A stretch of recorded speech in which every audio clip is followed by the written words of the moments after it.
Hey everybody, welcome to my channel. I just finished building my very first computer a few days ago, and I thought it'd be fun to do a benchmark test. I'm just going to use userbenchmark.com. I'm going to run everything at stock, my CPU, my GPU, and see that baseline. And then I'm going to overclock a little bit the GPU and the CPU, and then see how much we've improved. Unfortunately, you can't watch me do it because this OBS Studio software, it drains resources and I won't get an accurate reading. So let me run my baseline test. I'm going to show you that basically immediately. And after we see that, I'll show you my overclocking, and we'll see how much we improved between those two. All right, let's take a look at the baseline score that we have here. So if you look at userbenchmark.com, it gives you some stats right here, PC status down to OS version. But let's go down to right here. I'm performing in the 64th percentile. So out of the box, 36 people out there out of 100 are performing better than my rig right now out of the box. If you look at my 2700X here, 233, almost 234,000 people have done this test on this site, and I'm only at 31%. So there's a lot of room for improvement right there. Even though it says excellent, we got to be able to pump that up. If we go down to the graphics card, I do have a 1660 Super. It's a Gaming X. And you can see not bad out of the box, 81st percentile. It's giving me a very good mark here. And then userbench.com gives you some stats on all your drives. I got that NVMe. It's in the outstanding range. I got one of the old mechanical drives. Even though it's poor, it says I'm performing above expectations. 77th percentile, so not bad. And then the last one it shows is your RAM, and I got 32 gigs of DDR4 at 3200 megahertz. And for today's test, I'm probably not going to try and overclock the RAM because I don't know. Like I said, I'm barely a novice at this, so I don't want to ruin my brand new computer. But anyway, this is the baseline, 64th percentile. Let's see how high we can pump it up and see if I can break 70 or get into the 70s.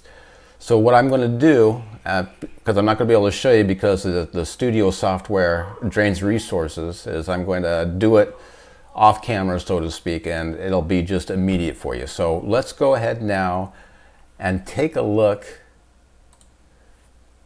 at my overclock. I went to 4.2 gigahertz on the CPU, and I didn't fully overclock the GPU, but I gave it a good tweaking. I didn't want to push that because I just don't know everything about that GPU and how to overclock it safely using the MSI Afterburner. So let's take a look at my best bench, so to speak. So you can see there was a lot of improvement. We went from, what was it, 64th all the way to 84th. So 20, I call it 20 people. So the 84th percentile, only 16 people out of every 100 have a better rig or better speed. I won't say rig, but better speed than I do. If you remember in the previous benchmark, my 2700X was in the 31st percentile. I'm now in the 98th percentile. I did try to get my 2700X to 4.3 gigahertz, but it wouldn't make it. It crashed my system, and I didn't want to try and go through all the voltage and figure out a sweet spot. So I just left well enough alone because, like I said, I got a brand new computer. I don't want to burn it up.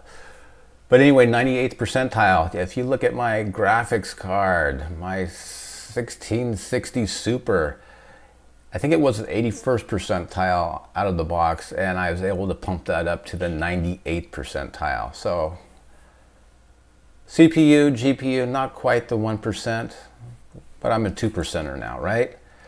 And basically all the boot drive and the hard drive stayed the same, and I believe the RAM did too.